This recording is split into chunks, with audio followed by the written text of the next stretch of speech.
तो फिल्म की शुरुआत माइकल से होती है।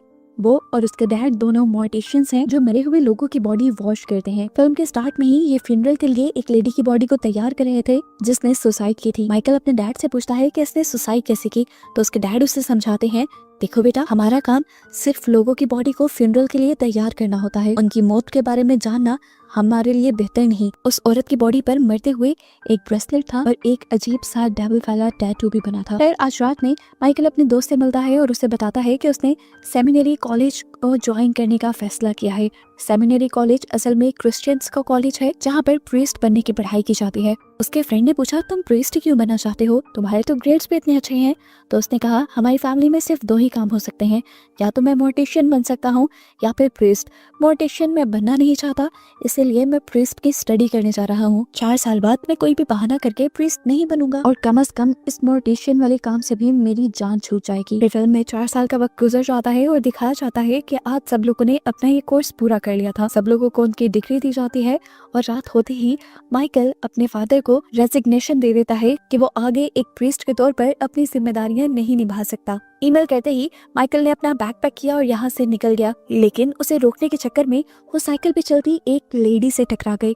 वो लड़की दूर जाकर गिरी और उसके ऊपर से एक वैन चल गई। लड़की बहुत ज्यादा जख्मी हो गई थी। इस एक्सीडेंट को देखकर माइकल भी वापस उन तक आया। माइकल ने देखा कि उस लड़की की हालत बहुत ज्यादा खराब थी। इस टाइम माइकल का हुलिया बिल्कुल एक प्रीस्ट जैसा था। तो उस लड़की ने माइकल को देखकर कहा कि प्लीज मुझे ब्लेसिंग दे कि मेरी मौत आराम से आ जाए। हालांकि माइकल ये सब करना नहीं चाहता था, लेकिन वो एक मरती हुई लड़की को इनकार भी नहीं करना चाहता था, इसीलिए उसने एक प्रीस्ट के तौर पर उसे ब्लेसिंग दे दी। खैर अगले दिन अब दोबारा फादर माइकल से मिलते हैं और उससे कहते हैं कि मैं तुम्हारा वो लेटर आगे नहीं सेंड कर रहा। मुझे लगता है कि तुम बहुत अच्छे प्रीस्ट भी बन सकते हो और एग्जॉर्सिस्ट भी बन सकते हो। एग्जॉर्सिस्ट की पोस्ट भी काफी अच्छी होती है, और वैसे भी हर साल इस दुनिया में डिमोनिक एक्टिविटीज बढ़ रही हैं। तुम्हारा एग्जॉर्सिस्ट बनना इस दुनिया के लिए भी फायदेमंद साबित हो सकता है। लेकिन माइकल ने कहा, फादर मुझे प्रीस्ट बनने में कोई इंटरेस्ट नहीं है।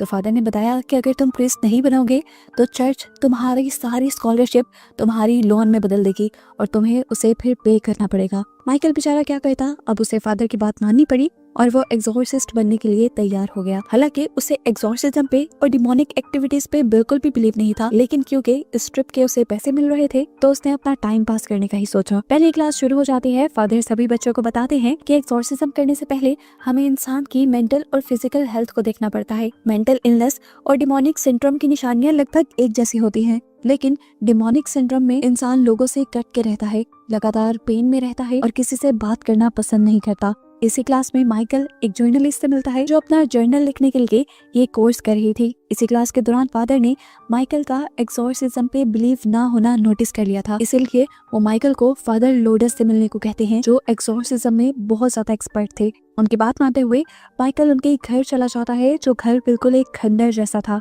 फादर उसे घर के अंदर ले जाते हैं जहाँ पर उसके एक क्लाइंट आई हुई थी। इस लड़की को देखकर माइकल को नहीं लग रहा था कि ये पोजेस्ड होगी, वो बिल्कुल नॉर्मल लग रही थी। तो उसने फादर से सवाल किया, आपको कैसे पता है कि ये लड़की पोजेस है? तो फादर ने उससे कहा कि तुम अपनी कोई चीज एक बैग में डाल दो। माइकल को उनकी बात की समझ नहीं आई, लेकिन उसने एक अमेरिकन डॉलर बैग में डाल दिया और उसके बाद वो लोग उस लड़की के सामने चले गए। फादर ने लड़की से पूछा, बताओ माइकल के बैग में क्या है? लड़की ने कहा, मुझे कैसे पता हो सकता है? फादर ने उसे गेस करने को कहा। लड़की ने गेस करने से मना कर दिया। फादर ने उस पे जोर डालना शुरू किया तो उसके अंदर का डीमन जाग गया और आखिर उस लड़की ने बता दिया कि माइकल के बैग में एक अमेरिकन डॉलर है, जिसे बाद में माइकल ने निकाल के भी दिखा दिया। और यहाँ फादर ने बताया कि पोजेस्ड हुए लोगों को डिमोनिक पावर्स की वजह से छुपी हुई चीजों का भी इल्म होता है और यही पोजेशन की सबसे बड़ी निशानी है। अब फादर उसका एक्सॉर्सिज्म शुरू कर देते हैं। उसके सर पे हाथ रखते हुए वो लैटिन में बहुत सारे मंत्र पढ़ते हैं, जिसकी वजह से डीमन को बहुत ज्यादा दर्द हो रहा था और वो फादर को अजीबोगरीब गालियां भी दे रहा था। लेकिन फादर ने अपना काम जारी रखा और आखिर वो डीमन कंट्रोल में आ गया। ये दोनों यहाँ से चले गए और फिर माइकल ने फादर से सवाल किया कि क्या डीमन चला गया है? फादर ने कहा, नहीं, अभी वो सिर्फ कंट्रोल में आया है। डीमन को भगाने में और स्पिरिचुअलिज्म में काफी सारा वक्त लग जाता है और ये बहुत पेशेंस का काम है। खैर माइकल अब वापस अपने हॉस्टल में चला जाता है और वहां जाकर जैसे ही वो पॉकेट में हाथ डालता है तो उसकी पॉकेट से एक ब्रेसलेट निकलता है। ये उस लेडी का था जिसे मूवी के स्टार्ट में उसने फ्यूनरल के लिए तैयार किया था, ये उसकी पॉकेट में कैसे आया था, ये जानने के लिए वो अगले दिन दोबारा फादर लूकस के पास जाता है और उससे कहता है कि आप दोबारा उस लड़की को बुलाएं और उससे पूछें क्या ये ब्रेसलेट उसने मेरी पॉकेट में डाला था। इस लड़की को बुलाया जाता है और उससे इस ब्रेसलेट के बारे में पूछा जाता है, तो लड़की कहती है कि ये ब्रेसलेट शैतान ने डाला है। अब फादर उसके अंदर के शैतान को भड़काना शुरू कर देते हैं और माइकल ये ब्रेसलेट दोबारा उस लड़की के हाथ पे बांध देता है। शैतान के उभरते ही वो लड़की जैसे पागल सी हो जाती है और माइकल से कहती है, वो औरत याद है जिसे तुमने उस दिन नहलाया था, वो लड़की तुम्हें हेलो बोल रही है। उसकी ऐसी हालत देखकर फादर उसे कंट्रोल करने लग जाते हैं, जबकि शैतान उस लड़की के ऊपर हावी होकर माइकल का भी गला दबाने लगता है। तब फादर उस लड़की का कान पकड़कर दोबारा कुछ पढ़ना शुरू करते हैं, जिससे शैतान को बहुत ज्यादा तकलीफ होती है और उस लड़की को भी वॉमिट होने लग जाती है। उसकी वॉमिट में लकड़ी के कुछ टुकड़े और खून निकल रहा था और आखिर वो रिलैक्स भी हो गई। यहाँ पर एक मर्तबा के लिए हमें लगा कि उसके अंदर का शैतान निकल चुका है, लेकिन ऐसा नहीं था, वो अभी भी सिर्फ कंट्रोल नहीं आया था। आज के इस हादसे के बाद माइकल को थोड़ा बहुत एक्सॉर्सिज्म पे बिलीव होने लगा था। अगले दिन फादर लूकस दोबारा उसे अपने घर बुलाते हैं, क्योंकि उन्हें एक और एक्सॉर्सिज्म के लिए किसी के घर जाना था। आज मौसम काफी ठीक था, लेकिन फिर भी फादर ने उसे एक अम्ब्रेला दी थी और कहा कि रास्ते में बारिश हो जाएगी। माइकल को उनकी बात अजीब लगी, लेकिन ये लोग चल पड़े और रास्ते में सच में बारिश हो गई। ये लोग अब उस बच्चे के घर गए जिसका कहना था कि उसे एक डिमोनिक हॉर्स तंग करता है। उसकी कमर पर एक हॉर्स के मारने के निशान भी थे और वो इन चीजों से बहुत ज्यादा तंग था। खैर फादर अब उसका एक्सॉर्सिज्म शुरू कर देते हैं और उसके एक्सॉर्सिज्म के बाद बच्चा माइकल को देखकर अपनी मॉम के कान में कुछ अजीब सी बात कहता है, जिससे उसकी मॉम उसे डांट देती है और ऐसी कोई बात ना कहने को बोलती हैं। उसके एक्सॉर्सिज्म के बाद फादर और माइकल दोनों अपने घर आ जाते हैं, जहां फादर को कॉल आती है और पता चलता है कि उनकी पहली पेशेंट जिसका नाम रोजरिया था, उसे सुसाइड करने की कोशिश की है और उन्हें फौरन हॉस्पिटल बुलाया जाता है। इस टाइम रोजरिया की हालत बहुत ज्यादा खराब थी, कोई भी उसे हैंडल नहीं कर पा रहा था, उसकी आवाज भी शैतानी हो चुकी थी। जब फादर उसके ऊपर एक्सॉर्सिज्म परफॉर्म करते हैं तो फादर को दूर धकेल देते हैं और सबसे कहती है कि तुम सब मुझसे डरो। तो माइकल कहता है, क्यों, तुम तो हो ही नहीं। इससे उस डीमन को भी गुस्सा आ जाता है, जिसे फादर दोबारा एक्सॉर्सिज्म करके शांत करते हैं और ये लोग बाहर आ जाते हैं। बाहर आकर फादर लूकस बहुत ज्यादा गुस्से में थे, क्योंकि माइकल को उस डीमन के सामने ऐसी बात नहीं कहनी चाहिए थी, इससे एक्सॉर्सिज्म खराब हो सकता था। लेकिन माइकल अभी भी इन चीजों को डिनाई करके यहाँ से चला जाता है। अगली सुबह हम दोबारा रोजरिया को देखते हैं, जिसकी तबीयत बहुत ज्यादा खराब हो रही थी। इस टाइम उसके ऊपर शैतान भी हावी था, उसके पास कोई भी नहीं था, हाथ पांव भी उसके बंधे हुए थे। बहुत मुश्किल से वो अपने आप को घसीटते हुए अलार्म के बटन तक ले जाती है और जब तक ये लोग उसके रूम तक आते हैं तो देखते हैं कि रोजरिया और उसका पैदा हुआ बच्चा दोनों मर चुके थे। ये बात जैसे ही फादर लूकस को पता चली तो फादर लूकस बुरी तरह टूट गए। अब तो फादर लूकस का भी अपने एक्सॉर्सिज्म से और गॉड से बिलीव उठता जा रहा था। वो यहाँ से चले जाते हैं और अब हम देखते हैं कि माइकल उस जर्नलिस्ट से मिलने के लिए आया है। वो उस जर्नलिस्ट को सारी कहानी सुनाता है रोजरिया वाली, कि किस तरह रोजरिया के ऊपर एक डीमन ने कब्जा किया हुआ था। इन लोगों ने एक्सॉर्सिज्म किया, उसके बावजूद भी रोजरिया मर गई। वो अभी तक इसी कश्मकश से नहीं निकल पा रहा था कि क्या ये सब चीजें ठीक होती भी हैं कि नहीं। खैर इस मीटिंग के बाद वो अपने हॉस्टल के रूम में आकर सो जाता है और जब उसकी आंख खुलती है तो वो अपने मोर्टिशियन वाले रूप में था। वो अपने पुराने घर में था।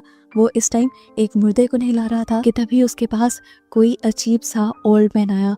उसके डरावने हाथ थे। वो अपना हाथ कुछ इस तरह से माइकल के आगे करता है कि जैसे माइकल उसे चूमे, लेकिन माइकल उसे चूमने से पहले ही रुक जाता है। तो वो हाथ फिर माइकल के मुंह पे प्यार करता है और एकदम से उसका गला पकड़ लेता है। वो माइकल को दम घोट कर मारना चाह रहा था, लेकिन एकदम से माइकल की आंख खुल गई और हमें दिखाया गया कि ये सब माइकल का डरावना ख्वाब था। इस टाइम माइकल के दरवाजे पे कोई नॉक भी कर रहा था।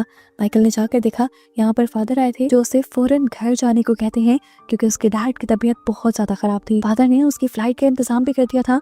माइकल एयरपोर्ट तक भी पहुंच गया, लेकिन उसे पता चला कि किसी हादसे की वजह से सारी फ्लाइट्स बंद हो चुकी हैं। माइकल टूटकर अपने हॉस्टल रूम में वापस आ जाता है और देखता है कि अब उसका पूरा रूम मेंढकों से भरा हुआ था। खैर इस सीन के बाद हमें दोबारा फादर लूकस को दिखाया जाता है, जो अब शीशे के सामने खड़े शेव कर रहे थे और एकदम से उन्होंने अपने गाल पे कट लगा लिया। उनकी ऐसी अजीब हरकतों की वजह ये थी कि फादर लूकस असल में पोजेस्ड हो गए थे। क्रिश्चियनिटी में माना जाता है कि अगर कोई प्रीस्ट एक्सॉर्सिज्म करने में फेल हो जाए तो डिमोनिक पावर उसे ही पोसेस कर लेते हैं, और फादर लूकस के साथ भी कुछ ऐसा ही हुआ था। असल में वो रोजरिया का एक्सॉर्सिज्म ठीक तरीके से परफॉर्म नहीं कर पाए थे। वो उसके डीमन को जब कंट्रोल नहीं कर पाए तो उनका अपना ही फेथ कम होने लगा। उनका जब फेथ कमजोर हुआ तो डीमन ने उन्हें ही पोसेस करना शुरू किया, और उनके पोजेशन की निशानी ये भी थी कि उन्हें बारिश होने का पहले से ही पता चल गया था। ये भी डिमोनिक पावर की वजह से हुआ था। और जब वो बच्चे का एक्सॉर्सिज्म करने गए थे तब भी वो बच्चे की कमर पे घोड़े के पाँव का निशान देखकर जोर जोर से हंसने लगे।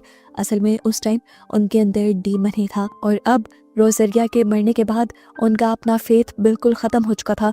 अपने रिलीजन से बिलीफ बहुत ज्यादा कम हो गया था, इसलिए अब डीमन ने उन्हें पूरी तरह पोसेस कर लिया। ऐसे में जब कोई बच्ची भी फादर से ब्लेसिंग लेने के लिए जाती है तो फादर उसे जोर से थप्पड़ लगाकर दूर कर देते हैं। खैर सीन कट होता है और दिखाया जाता है कि माइकल ने अपने रहने के लिए एक मोटेल रूम बुक करवाया था, क्योंकि हॉस्टल रूम में अब वो रह नहीं सकता था। उसने अब हॉस्पिटल में कॉल की अपने डैड की तबीयत पूछने के लिए, तो उसके डैड ने ही फोन उठाया और उसके डैड ने उसे बताया कि अब मेरी तबीयत पहले से बिल्कुल ठीक है। ये सुनकर माइकल खुश हो गया और एकदम से उसके डैड की आवाज कट गई और डॉक्टर बोलने लगे, और डॉक्टर ने उन्हें बताया कि सॉरी मिस्टर माइकल, लेकिन आपके डैड मर चुके हैं। माइकल ये सुनकर हैरान हो जाता है और डॉक्टर से पूछता है ऐसा कैसे हो सकता है, अभी कुछ सेकंड पहले ही तो मेरी उनसे बात हो रही थी। डॉक्टर ने कहा ऐसा होना इम्पॉसिबल है क्योंकि उनकी आज दोपहर 2 बजे ही मौत हुई है। अब माइकल बहुत ज्यादा उदास हो गया था, उसने फोन भी रख दिया और तभी एकदम से उसके दरवाजे पे नॉक हुआ। माइकल जैसे ही उसे देखने के लिए कमरे से बाहर गया तो एकदम से किसी के भागने की आवाज आई,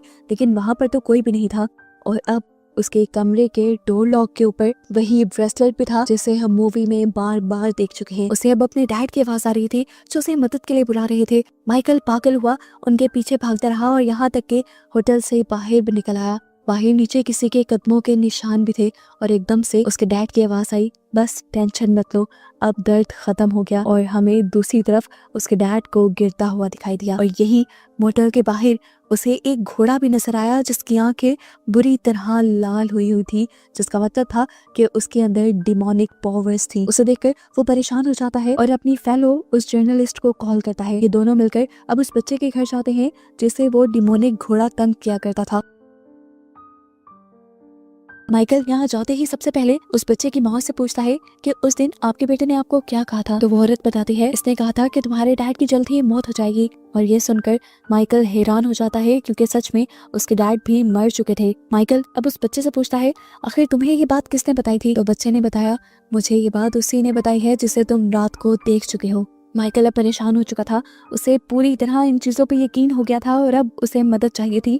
वो मदद के लिए फादर लूकस के घर जाते हैं तो देखते हैं कि फादर लूकस तो बारिश के नीचे बैठे हुए थे, अपने आप को भुलाए, उन्हें कुछ पता नहीं था, वो शायद होश में ही नहीं थे। जर्नलिस्ट और माइकल उनको उठाकर उनके घर के अंदर लेकर जाते हैं। घर आने के बाद फादर थोड़े से होश में आए थे। उन्होंने माइकल से कहा कि तुम फौरन ही चर्च से फादर को बुला लो जो तुम्हारे टीचर हैं, क्योंकि ये डीमन बहुत ही ज्यादा चालाक है और ये सब करने से पहले तुम मुझे जरूर बांध देना। माइकल समझ गया था कि फादर लूकस भी उस डीमन की पोजेशन में आ चुके हैं। वो जल्दी से चर्च कॉल करता है तो उसे पता चलता है कि फादर जेवियर तो आउट ऑफ टाउन थे और 2 दिन बाद आने वाले थे। सिचुएशन को कंट्रोल करने के लिए अब वो क्या भी करते, माइकल खुद ही एक्सॉर्सिज्म परफॉर्म करने का फैसला करता है। लेकिन क्योंकि माइकल को पहले एक्सॉर्सिज्म पे बिलीफ नहीं था, उसका फेथ ज्यादा अच्छा नहीं था, तो यहाँ डीमन उसे ही कमजोर करने की कोशिशों में लग जाता है। ये शैतान अब फादर लूकस को भी बहुत ज्यादा तंग कर रहा था, उन्हें दर्द दे रहा था, इसलिए माइकल और जर्नलिस्ट फादर को बिठाकर कुर्सी से बांध देते हैं। लेकिन ये शैतान बहुत ज्यादा ताकतवर था, कुर्सी पे बैठे हुए ही उसने उस लड़की को बेहोश कर दिया और अपनी रस्सियां तोड़कर एकदम से उसने माइकल के ऊपर हमला कर दिया। उसने माइकल का गला पकड़ लिया और उसके दिमाग को भी अपने कंट्रोल में करने लगा। वो माइकल को पोजेस करके उससे पूछता है बताओ तुम किस पे यकीन रखते हो, बताओ कि मैं कौन हूँ, मैं कितना ताकतवर हूँ। उसकी बातों से माइकल पोजेस होने लगता है और कहने लगता है हाँ तुम डीमन हो, तुम सबसे ज्यादा ताकतवर हो और मैं डीमन पे बिलीव करता हूँ।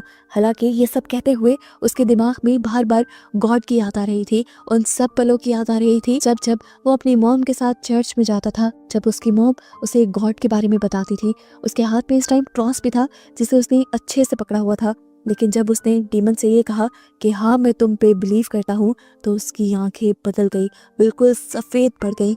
यानी डीमन उसे अच्छी तरह पोसेस कर चुका था। इससे पहले कि डीमन अब उससे भी कोई नुकसान पहुंचाता, उसे वो पल याद आ जाता है जब उसकी मॉम ने उसे गॉड की पिक्चर दी थी। और उसी टाइम माइकल कह देता है, नहीं मैं तुम पर नहीं, मैं गॉड पे बिलीव करता हूँ, मैं गॉड को एक्सेप्ट करता हूँ अभी और इसी वक्त। ये कहते ही माइकल की आंखें दोबारा नॉर्मल हो जाती हैं। वो जब अपने फेथ को अपनाता है तो एकदम से उसकी पावर्स वापस आ जाते हैं और इन्हीं पावर्स से वो उस डीमन को कंट्रोल करने लगता है और उससे उसका नाम पूछता है। अब डीमन भी कमजोर हो गया था। जैसे ही डीमन ने अपना नाम बताया तो वो फादर लूकस की बॉडी छोड़ गया और सीन यहीं से कट हो गया। हमें अगले दिन एक नई सुबह दिखाई गई, जिसका मतलब था कि अब उस डीमन का साया इस दुनिया से जा चुका है। यहाँ पर फादर लूकस माइकल का शुक्रिया अदा करते हैं और मूवी यहीं पर खत्म हो जाती है।